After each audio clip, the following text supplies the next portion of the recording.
Assalamualaikum warahmatullahi wabarakatuh. Saudara kaum muslimin muslimat, jemaah yang dirahmati dan dimuliakan Allah Subhanahu wa taala.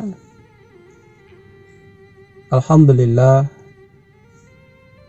segala puji bagi Allah, Rabb seluruh sekalian alam, yang telah begitu banyak memberikan rahmat dan kasih sayangnya kepada kita semua.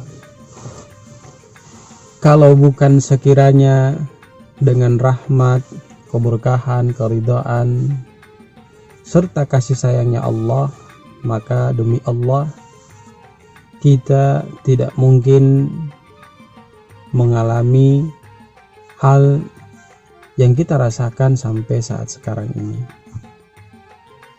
Ada sebagian yang Allah berikan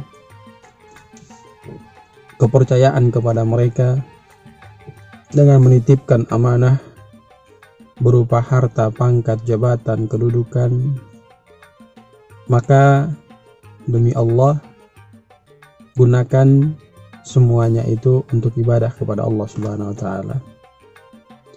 Di sisi lain, Allah pun memberikan beberapa kekurangan fasilitas kepada sebagian makhluknya Allah sebagai bukti untuk memberikan pengujian, atau yang seringkali kita sebut dengan mendatangkan ujian, ya, berupa kemiskinan itu kepada sebagian orang yang kalau dia maknai itu dengan baik, maka itu akan menjadi kebahagiaan tersendiri untuknya kelak bertemu dengan Allah Subhanahu wa taala. Saudara kaum muslimin jemaah dirahmati dan dimuliakan Allah Subhanahu wa taala,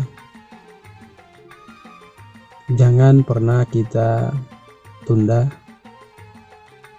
melihat sebuah kebaikan lalu kita cuek dan membiarkan hal itu terlewati begitu saja. Sebab kebaikan yang ditampakkan kepada kita semua karena kehendak Allah. Sekiranya kita melewati kebaikan itu yang ditunjukkan kepada kita, maka yakin dan percaya setiap melewati waktu-waktu yang kita jalani, kita akan terabaikan terus untuk melewatkan kesempatan kebaikan yang Allah tunjukkan kepada diri kita. Maka mulai sekarang tidak mengenal dia itu memang orang kaya dan mudah melakukan kebaikan, ataukah sebaliknya dia itu orang yang pas-pasan buat dia tidak bisa melakukan kebaikan.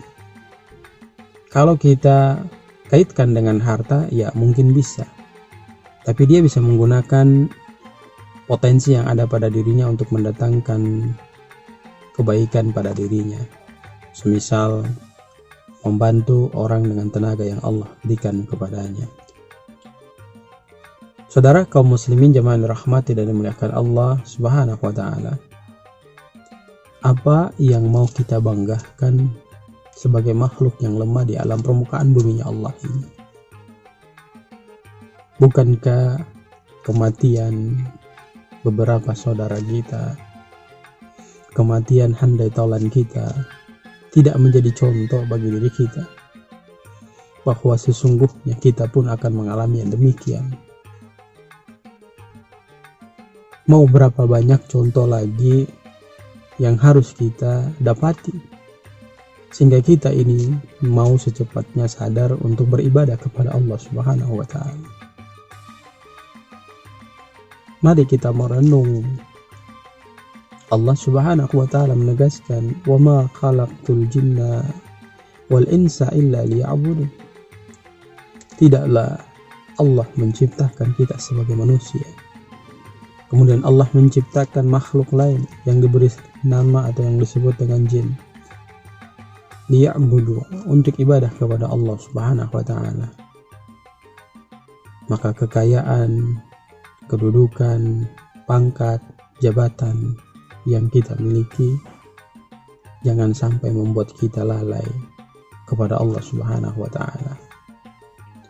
Ada sebagian di antara kita yang melakukan kemaksiatan, namun dia diberkahi, dia dirahmati menurut pemikirannya, karena semakin dia melakukan kemaksiatan, harta berlimpah. Semakin dia melakukan kemaksiatan, kedudukannya bertambah. Semakin dia melakukan kemaksiatan, jabatannya dinaikkan terus. Dan ketahuilah, harta bertambah, kedudukan dinaikkan, pangkat dinaikkan, jabatan dinaikkan. Lantas semuanya itu menjauhkan yang bersangkutan untuk ibadah kepada Allah, untuk melakukan amal-amal saleh.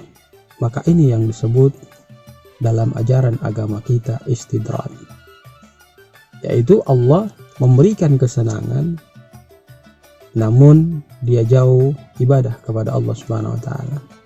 Maka bagi Anda yang mendengarkan nasihat ini, ketika Anda berada pada posisi yang demikian, putar arah secepat mungkin agar Anda bisa menjadi orang yang penuh mendapatkan kegembiraan ketika kembali menghadap Allah Subhanahu wa Ta'ala.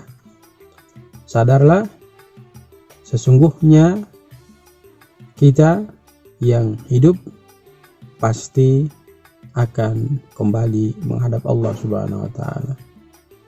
Kullu nafsin dha'iqatul maut. Setiap yang bernyawa pasti akan mengalami kematian.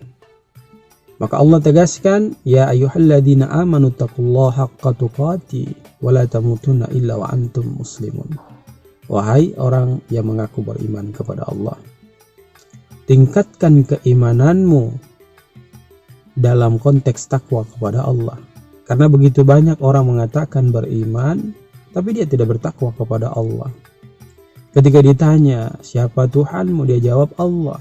Siapa Nabimu? Dia jawab Rasul Sallallahu Alaihi Wasallam. Apa kitabmu? Dia jawab Al-Quran. Ya.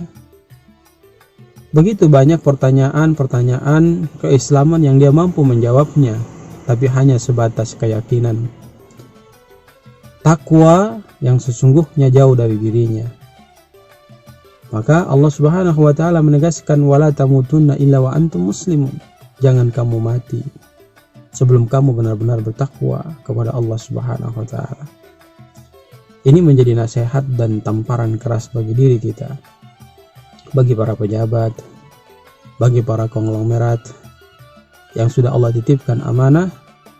Jangan sampai menyalahgunakan amanah itu sehingga membuat jauh daripada Allah Subhanahu wa Ta'ala. Ingat, semua yang kita miliki akan diminta pertanggungjawaban di hadapan Allah Subhanahu wa Ta'ala. Tidak akan melangkah seorang hamba kelak di akhirat nanti kecuali akan ditanyakan, dari mana hartamu kau dapat, kemana kau gunakan. Kemudian yang kedua, berapa panjang umur yang kami berikan kepadamu, lalu kau gunakan untuk apa? Mari kita hisab diri kita sebelum Allah menghisab kita di hari kemudian. Semoga Allah merahmati kita, melindungi kita dari hal-hal negatif, agar kita kembali ke prosedur yang dimau dan dirahmati oleh Allah Subhanahu wa Ta'ala. Billahi taufiq wal hidayah. Assalamualaikum warahmatullahi wabarakatuh.